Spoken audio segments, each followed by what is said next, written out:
153 gevallen in Vlaanderen, 303 gevallen in Wallonië, 153 gevallen in Brussel. 15 mensen zijn intussen genezen, maar helaas zijn ook 10 mensen gestorven. De evolutie van de situatie heeft er ons toe aangezet harde maatregelen te nemen om de verspreiding van het virus in te dijken. En u herinnert eraan dat we hebben al maatregelen genomen de 10 maart en de 12 maart.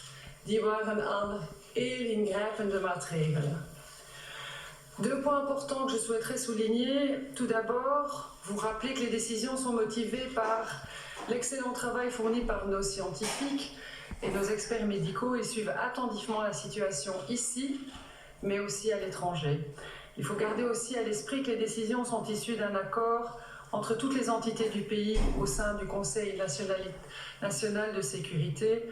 C'est une collaboration forte qui s'est installée entre nous et je l'estime indispensable à la bonne gestion de la situation actuelle. Dus dat maatregelen die ze gaat aankondigen zijn gebaseerd op goed overleg met alle wetenschappers die de regering adviseren en kennis van zaken hebben over de situatie bij ons en in het buitenland. Dat de beslissingen die ik zojuist heb opgesomd heel moeilijk zijn.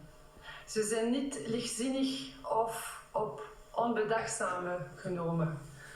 Ze zijn genomen omdat de evolutie van de situatie ons daartoe dwingt. Daarom wil ik me tot de Belgische bevolking richten, tot ieder van jullie. Ik wil u bedanken, u die op uw eigen manier deelneemt aan de collectieve en nationale inspanning die België levert. U die de maatregelen respecteren, die zijn uitgevaardigd om uzelf te beschermen, om uw geliefden te beschermen. Het succes van onze strijd tegen COVID-19 is onvermijdelijk verbonden met de persoonlijke inzet van ieder van ons. Dat kunnen we niet genoeg benadrukken. Il a donc été décidé lors de ce Conseil national de sécurité de prendre des mesures renforcées. Les citoyens sont tenus de rester chez eux afin d'éviter un maximum de contact en dehors de leur famille proche, zo weinig mogelijk contact sauf hebben pour se buiten de rendre au familie. travail, sauf pour les Behalve om naar het werk déplacements te gaan indispensables en à voor l'échelle noodzakelijke médecin, au verplaatsingen magasin d'alimentation, à naar la de poste, dokter, à la banque, à la pharmacie, etenswinkels, pour prendre de bank, de l'essence post, ou aider des personnes dans le besoin. apotheker. En om L'activité en plein air hulpbehoevenden est te gaan helpen. autorisée et même recommandée et elle peut s'exercer strictement avec un membre de la famille vivant sous le même toit ou un ami. Il est important de conserver une distance raisonnable entre les individus. Et tous les rassemblements sont interdits. Alle Ik samenscholingen zijn Nederlands. verboden. Mensen moeten thuis blijven om, los van hun gezin, maximale contact met de buitenwereld te vermijden.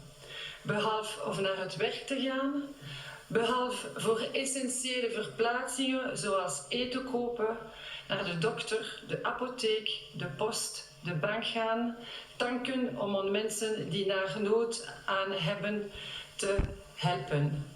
Fysiek activiteit in de buitenlucht is toegestaan en zelf aanbevolen. Dat kan gebeuren met een gezinlid of met een vriend, vriendin, maar het is belangrijk voldoende afstand te bewaren. Bijeenkomsten zijn niet toegelaten. De bedrijven, los van hun omvang, moeten telewerk organiseren voor alle functies waar dat kan, zonder uitzondering. Bedrijven die dat niet kunnen, moeten de regels van social distancing maximaal respecteren. Deze regels gelden zowel voor de uitoefening van de job zelf als voor het transport dat de werkgever regelt. Bedrijven die daar niet aan kunnen voldoen, moeten sluiten. Als de overheid vaststelt dat de regels in zaak sociale distancing niet gerespecteerd worden, dan is het bedrijf in eerste instantie een zware boete verschuldigd. En als na de sanctie opnieuw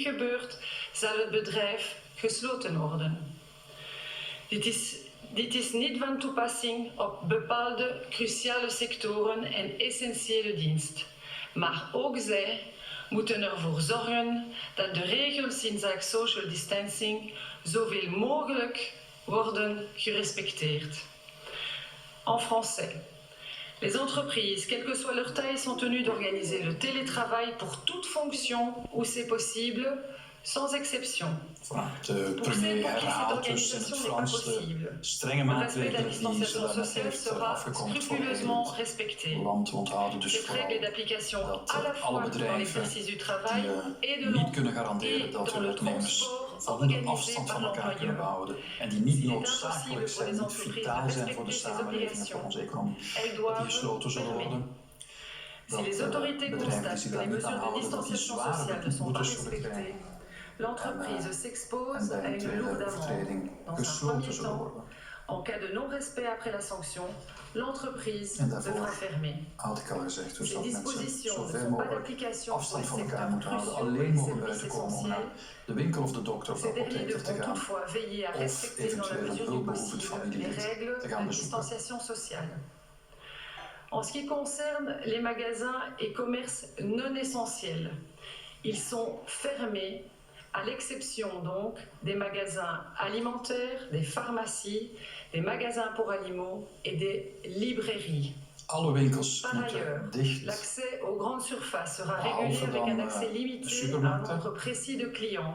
Une personne par 10 mètres carrés à la fois et une présence de 30 minutes maximum afin de permettre à chacune et à chacun de pouvoir accéder au bâtiment. Les cafés doivent impérativement rentrer leur mobilier de terrasse. Les magasins de nuit peuvent rester ouverts jusqu'à 22 heures en respectant les consignes en termes de distanciation sociale. Et en ce qui concerne les coiffeurs, un client par salon sera autorisé à la fois.